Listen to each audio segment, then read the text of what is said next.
Hi guys, it's Mr. Lawrence. So today what we're going to do is we're going to go a little bit further with the history, but I want to give you a little overview of some of the news we got from the school. So I'm going to finish this video today and we're going to do a video tomorrow, and then we're going to be done with the Unit 6. So I wanted to get you done this Unit 6 here.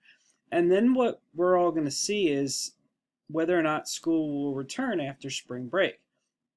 So next week, and then the little tiny week after that, we'll do some review activities.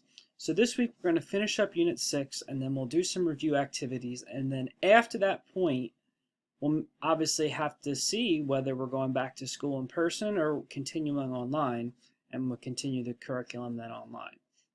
But for today and tomorrow, we're going to finish up Unit 6, so it's over and done with, and you kind of know how the story ends.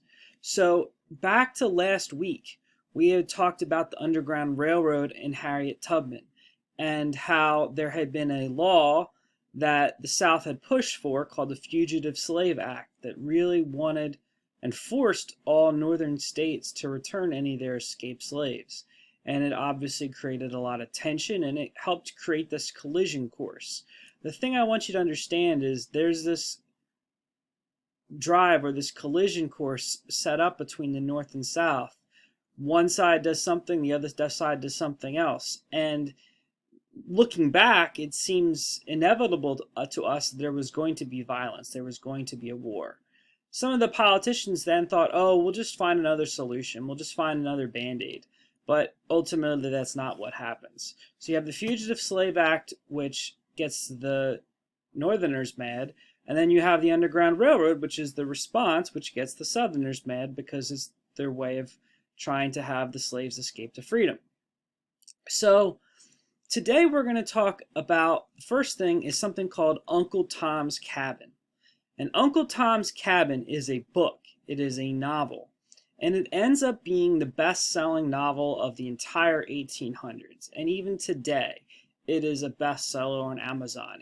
In that century, they said probably only next to the Bible. It was the most popular book. And it was written by this lady named Harriet Beecher Stowe. And she was an abolitionist, and she was came from a family of ministers. And they were all very religious, and she wanted to expose what slavery was really like. Because for a lot of people in the North, even people that were sympathetic and maybe didn't like slavery, they only knew about it in the abstract. They only had a general idea, oh, that's probably a bad thing. But they didn't know what it was like for real people. And there was no TV to go show them. There was no movies to show them. There was no way to really document it except through a story.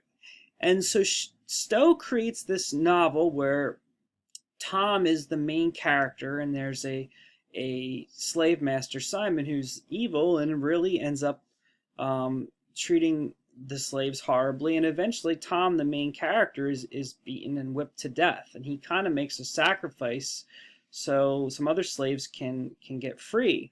And it really shows you, torture scenes, it shows you whipping scenes, there's, assault scenes against the girls, they try to strip the slaves of their faith.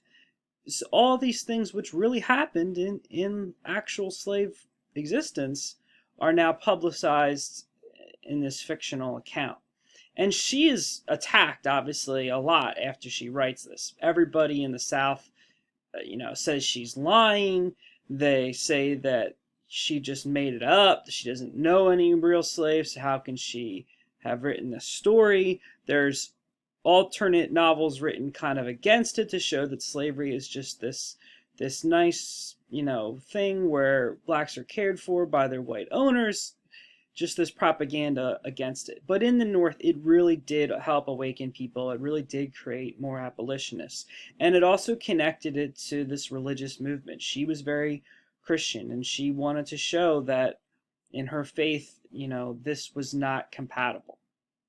So that's one thing that the North is doing. Now, on the other side, you have a decision that is going to further increase the likelihood of agitation, because the North's now going to be upset. Dred Scott is a slave. He is a slave that lives in Missouri. And he wants to challenge his captivity. He and his wife and his 2 children try to do something which is very rare, is they want to actually go to court and see if they have any standing to try to sue for their freedom. And what they say is they've actually worked for a couple years in northern states, in free states, and if they were on free soil, then they should be free. They worked for some time for their master in Illinois and in Wisconsin, so heck, they should be free now. And the decision that comes down is amazingly strict against slaves, not just Dred Scott, but all around the country. Because the decision that comes down says that anybody of African descent is not a citizen. Whether they're free now or not, that if you came from Africa, you have no rights as a U.S. citizen under the Constitution. That's what the Supreme Court says in 1857. It also says a couple laws that had been done before. If you go back to Unit 2 and our Northwest Ordinance, remember we said that they weren't going to allow slavery in some of this line above the north here in Indiana and Illinois and Ohio? It says that law is unconstitutional. You can't stop a state from having slavery. If they want to have slavery, they can do it. And the other thing it says is, remember that Missouri Compromise line from Unit 5 where they tried to set another line saying, okay, below this point, you're allowed slavery, but above this, you can't have slavery? Well, they say that line's unconstitutional too. You can't stop slavery from spreading. So all those laws that had happened in the past to try to stop slavery from spreading, they don't count anymore. So this Dred Scott decision is entirely in favor of the South's point of view. So you have Uncle Tom's Cabin making the South mad. You have the Dred Scott decision making the North mad. And finally, you're going to have one more law that, again, is going to increase this agitation, increase this collision course. And this law is going to be called the Kansas-Nebraska Act. And obviously, what are we going to be looking at? We're going to be looking at 2 states, Kansas and Nebraska. Now, remember we had said that the states were coming in pairs for a long time? Well, now that's over. After we had done that compromise of 1850 and we had allowed for some future slave states like New Mexico and Utah, the whole idea of pairing it to be balanced is done. Now it's whoever can shove more states on their side, the better. And you can kind of see that in this this cartoon here, where it looks like they're shoving more, they're opening up the mouth and they're shoving more slave states in. And what it says is that, and they try to do a tricky maneuver here. Stephen Douglas, who is the person that is going to advocate for this, and I'll show you something with him in a second, he says that there should be a vote in these new states, in these new territories. Before they become a state, they should have a vote. And if the people want slavery, then they get slavery. If they want it to be a free state, it's a free state. But now here's the problem. If they have a vote, anybody can just come in and try to say that they live there and vote. And both sides are going to want to send more and more people to those areas. So there are going to be pro-slavery, what they're called ruffians. They're going to go move to Kansas. There are going to be anti-slavery, they're called Jayhawks. They're going to go move to Kansas. And they're going to bring guns with them. And we'll get to that a little bit tomorrow. But you're going to have a situation where, yes, you have these votes, but these votes are going to be packed with people on both sides that are armed and violent and really, really want their point of view. So, yes, these states, these new territories are going to be able to vote to see whether they have slavery or not. But those votes could get really nasty and really ugly.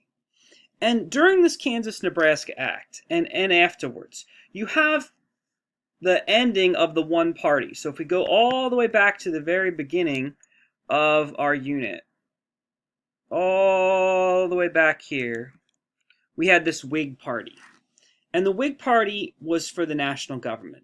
But this Whig Party cannot survive this. The Whig Party is too split between Southerners and Northerners, and they can't survive this. So they kind of die off here. And what you see are some new politicians emerging. Some new politicians emerging that are against the Kansas-Nebraska Act, against Dred Scott decision. And one of those people is a young man named Abraham Lincoln. And Lincoln, what he does is, he is a former congressman. He'd only been a congressman for 2 years. But what he does is he challenges the guy that led that push for the Kansas-Nebraska Act. He pushes him to a series of debates. And he debates this guy, Stephen Douglas, around Illinois. So they have 7 debates, and they travel around the state, and they speak for 60 minutes, and then the other person gets to speak, and they really go into in depth their point of view about whether slavery should expand or whether slavery should just stay where it is. And Lincoln's being careful here. He's not saying he wants to ban slavery everywhere right now. He's just saying, it's kind of like a disease. We can't allow it to keep spreading. Eventually, it's going to overwhelm the whole country, overwhelm the whole continent. Keep it where it's at. Douglas is saying, let the people vote. Let them have a say, knowing full well that he wants Southerners to go into those areas to kind of rig the vote to have more of the pro-slavery forces win. So tomorrow we will see what happens with this Kansas-Nebraska Act. They pass a law, people can go vote whether you want slavery or not in these new territories. And obviously people are going to be coming with weapons, and it's not going to be too great of a situation. So like I said, tomorrow I'm going to do the final video for this unit. I really want to get to the end of it so you know how this kind of section of the story ends. And then after that, we'll do some review between now and spring break. And we'll see afterwards, after spring break, what's going on with school as to whether we'll start a whole another unit online or hopefully we'll be back in school. All right, thank you, and I'll see you later.